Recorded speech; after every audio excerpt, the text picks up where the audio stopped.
ปืนแก่ต่อหอคำหน้าเลสวนมหาราชาเมื่อนั้นวันที่25สี่เดือน1เฮง6ปากปลาย5เมื่อในวันที่25สี่เดือนปี2เฮง26ครอบครบ4ปาก21ปีวันเซ็งกรรมสุดหมุนทุกทบต่อหอคำหน้าเลสวนผู้ตึกปีมันแลอันจ่อยไตนอนเพตีเมื่อหางจึงไตเฮาขาปืนแก่ต่อหอคำหน้าเลสวนมหาราชาเจ้าอันเกี่ยวข้องต่างไตกอบสังไตมีใจนับยำศรัทธาต่อมันเจ้าพระนาเรศวรมหาราชาในเป็นเจ้าหนึ่งอันอ่อนหูกวนเมืองไทยลูกต่อสู้กอบกูเอาขึ้นเมืองจึงไทยก็เปิดปวดแอกป้วนออกไต่มือมาแลทัดหาหันจับตัดพุดขาดหยาดน้ำความเต่าปืนเผาเปลี่ยนผู้เขียนเข่งต้าต่อมานเอาสายเต๋อต่อร้องถึงดีกวนเมืองไทยบ่ยอมหับมักมันเป็นผู้หัดหันกัดงานกำเหลียวเหนียวย้อนนั่นแลเจ้านางสิริกิติ์นางหอคำไทยจุปานที่เก่าเจ้าอยู่โหไลอ่อนโหจัดเฮ็ดปางเฮกเตือนปูจ้าน้อมไว้สาถึงเจ้าหอคำหน้าเลศวรมหาราชาพลังโฮงเสียงเมื่อปี1เฮง5ปากปลาย90ต่อถึง1เฮง6ปากปลาย5นี้นั้นเจือนหลุดพองเต่า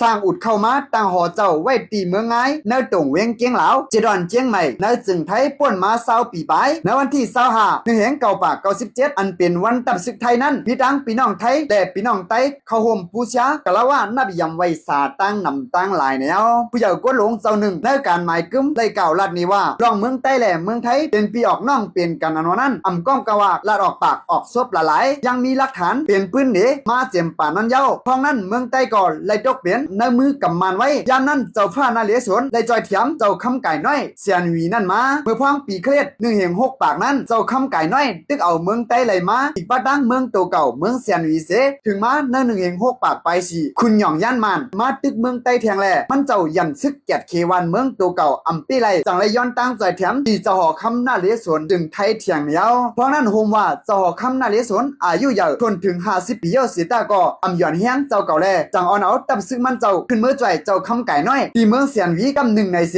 ห่างแฮนซึกขึ้นมาเมืองใต้เพราะนั้นเมื่อพร้อมหอดเผียวเมืองหางตรงเวียงเมืองตวนยามเหลียวเลือกซ้ำกึ่งก้างจับเสลึกตั้งเปลี่ยนกลุ่มออกจ้อมหน้าจ้อมตาเอาเย็นเปลี่ยนก้องพิษหลงให้แฮงและยดยามตันเสียวจังไรนอนเพกว่าเมื่อเลือน6เมื่อเปียดคำคลองปี1เฮง6ปากปลายหานีตีเมืองหางจึงใต้เผาขานั่นเหนียวเมืองใต้ก็ยันแฮงซึกมันอำปีไรแลขึ้นไรตกกว่าแต่อาณาจักรจับซึกมันกว่าเทียงเสียวย้อนนั้นเอาเปลี่ยนปืน10ไข่เนกันมาตอดถึงมันเมื่อไหร่เอาเป็นลองนับถือแลลองคุกครบพุ่นหมุนเจ้าฟ้าหน้าเลศวรมาอยู่กูมืออำว่าซึกไต้ที่ออกหน้าซึกก็ยังตึงกล่าวหาถึงที่สอคำหน้าเลศวรเอาเป็นขวัญเฮียงเจอก็ซื้อหานไตมาก็มีดังนำตั้งหลายเหนียว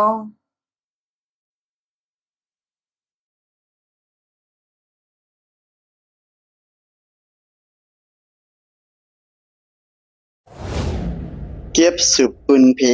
ขาวหยอดอิน